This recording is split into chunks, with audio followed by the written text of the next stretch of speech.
और फिर हम रखते हैं। सो आपका नॉर्मली जो ब्राउजर जब भी रेंडर करता है कुछ भी आपके स्क्रीन के ऊपर, या पेंट करता है पूरा का पूरा वेब पेज आपके स्क्रीन, आपके लैपटॉप स्क्रीन के ऊपर, सबसे पहले जो फाइल पढ़ी जाती है उसको बोलते हैं index dot H T M L. ठीक है। इस index dot H T M L के अंदर के बाद हम, जो नेक्स्ट फाइल होती है वो है इंडेक्स डॉट जेएस। रिएक्ट के अंदर अभी हम देखेंगे ये दोनों कैसे रिलेटेड है, वो हम अभी देखते हैं। ठीक है। वो ऐसे रिलेटेड है, हमने index dot H T M L के अंदर एक सिंगल डिव बनाया है। तो हमारे पूरे बॉडी में जो होता है ये आपके स्क्रीन पे दिखता है ये सब कुछ। अगर आपका ये डिव हटा दूंगा ना अभी यहाँ से, तो आपका पूरे स्क्रीन के ऊपर कुछ भी नहीं दिखेगा।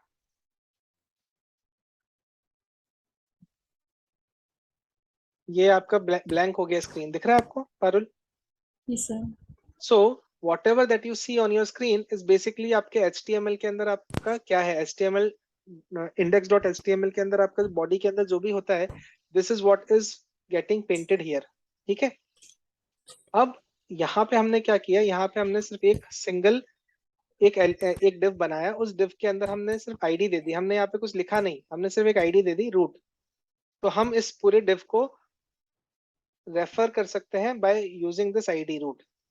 फिर हमने नेक्स्ट क्या किया, हमने इंडेक्स डॉट जेएस के अंदर गए, हम इंडेक्स के अंदर हम डॉट जेएस के अंदर हमने रिएक्ट का जो लाइब्रेरी था उसको इंपोर्ट किया। रिएक्ट की लाइब्रेरी को इंपोर्ट करके हमने, एक कमांड होती है क्रिएट रूट रिएक्ट डॉम की। ठीक है। उससे हमने क्या किया, document dot gate element by ID किया। और ये जो रूट था, जो डिव, ये जो रूट है ये कौन सा रूट है, ये एच टी एम एल के अंदर ये जो आईडी जो रूट है ये रूट है ये। ठीक है। Yes sir. Index dot H T M L कहाँ गया फाइल? index.js। हाँ सॉरी, इंडेक्स डॉट जेएस। ठीक है। सो ये वो जो रूट था, वो जो डिव था जिसका आईडी हमने रूट था, वो हमने गेट एलिमेंट बाय आईडी जो कमांड होती है इसमें हमें आईडी डालनी पड़ती है। तो वो एक ही एलिमेंट था, उसकी आईडी क्या है, रूट, वो हमने रूट डाली। तो हमने उस चीज को रेफर किया, और उससे हमने एक एक कांस्टेंट के अंदर, यहाँ पे हम उस एक डिव को, वो जो डिव है उसको हम रेफर कर रहे हैं यहाँ पे। उस यस डिव सर। के अंदर, अब आप मानो ये आपका वो डिव हो गया, डिव के अंदर हम रेंडर कर रहे हैं ऐप को, ऐप कंपोनेंट के को हम पूरा का पूरा रेंडर कर रहे हैं उस डिव के अंदर।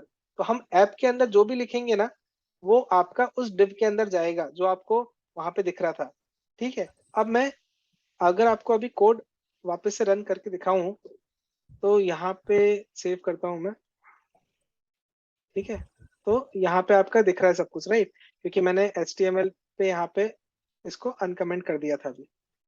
अभी यहाँ पे क्या हुआ, जब ये डिव के अंदर पूरा का पूरा ऐप रेंडर हुआ, तो ऐप के अंदर क्या क्या लिखा हुआ है, ऐप के अंदर लिखा हुआ है हेलो वर्ल्ड और कॉन्टेक्ट अस। तो हेलो वर्ल्ड उसने सबसे पहले शो कराया, फिर उसने ये वाला जो चीज था इस चीज को रेंडर किया और इस चीज को दिखाया यहाँ पर। ठीक है। अब अगर मैं यहाँ पे जाऊं index dot H T M L के अंदर, तो यहाँ इस रूट के अंदर जो भी कोड लिखा है, ये कोड आपको समझ में आ गया, ये आपका रिएक्ट कोड है, राइट, क्योंकि इंडेक्स डॉट जेएस के अंदर, इंडेक्स डॉट जेएस के अंदर आपने रूट एलिमेंट के अंदर सब कुछ जो भी कोड डाला हुआ है वो आपने ऐप, पूरा का पूरा जो आपका रिएक्ट का जो मेन कंपोनेंट है, ऐप कंपोनेंट, वो पूरा का पूरा उसमें डाला हुआ है डिव में, इस वाले डिव में, राइट। तो आपका अभी पूरा का पूरा जो स्क्रीन है उसके ऊपर एक सिंगल डिव है HTML के अंदर, उसके अंदर आपने ऐप कंपोनेंट डाल दिया, उस ऐप कंपोनेंट के अंदर आपका एक ये पूरी लाइन आ रही है, और उसके अंदर आपने एक और अपना कस्टम कंपोनेंट जो लिखा था कॉन्टेक्टस, वो अभी दिख रहा है आपको। अब इसके अंदर मैं आपको एक चीज दिखाता हूँ करके। अगर मैं अभी यहाँ पे कुछ लिखता हूँ, एक HTML कोड लिखता हूँ से एच H2, ठीक है, H2, तो ये जो चीज होगी, ये तो मैं index dot H T M L में लिख रहा हूँ, तो यहाँ पे ना कोई रिएक्ट की लाइब्रेरी इंपोर्ट करी गई है ना कुछ है, ये मैं नॉर्मल HTML का टैग लिख रहा हूँ, H2 टैग। यहाँ पे this code is outside react. आपको ये समझ में आ रहा है? ये जो कोड लिखा है मैंने अभी, ये जो कोड है ये आउटसाइड है रिएक्ट के। अब मैंने क्या किया है, मैंने पूरा का पूरा जो अपना, ये देखिए this code is outside React आ रहा है, ठीक है। सो मैंने क्या किया है अभी, मैंने अपना पूरा का पूरा जो मेरा स्क्रीन है, उस पूरे स्क्रीन के अंदर पहले एक सिंगल, ये पूरा यहाँ से यहाँ से लेके यहाँ तक पूरा का पूरा एक सिंगल डिव था। इस पूरे डिव के अंदर मैंने पूरी की पूरी रिएक्ट ऐप डाल दी, ठीक है। अब जब मैंने ये कोड लिखा, ये वाला कोड लिखा, H2 equal to this code is outside React, तो मैंने क्या किया, मैंने वापस से इस पूरे के पूरे स्क्रीन के अंदर इस, मान लो मैंने दो पार्ट बना दिए इसके, एक बना दिया मैंने डिव, और इसके अंदर तो मैंने डाल दी पूरी की पूरी रिएक्ट ऐप, और मैंने यहाँ पे डाल दिया एक H2 टैग। जो मैंने जो भी लिखा है यहाँ पे वो मेरा H2 टैग हो गया। तो ये समझ में आ रहा है आपको? यहाँ पे Yes, मैंने sir. ये पूरा का पूरा आपका रिएक्ट ऐप हो गया यहाँ पे, और ये जो आपका है ये नीचे, ये आपका यहाँ पे कुछ रिएक्ट नहीं चल रहा है आपका। आपने पूरा का पूरा, क्योंकि रेंडरिंग जो करी है वो सिर्फ एक डिव के अंदर करी है, राइट।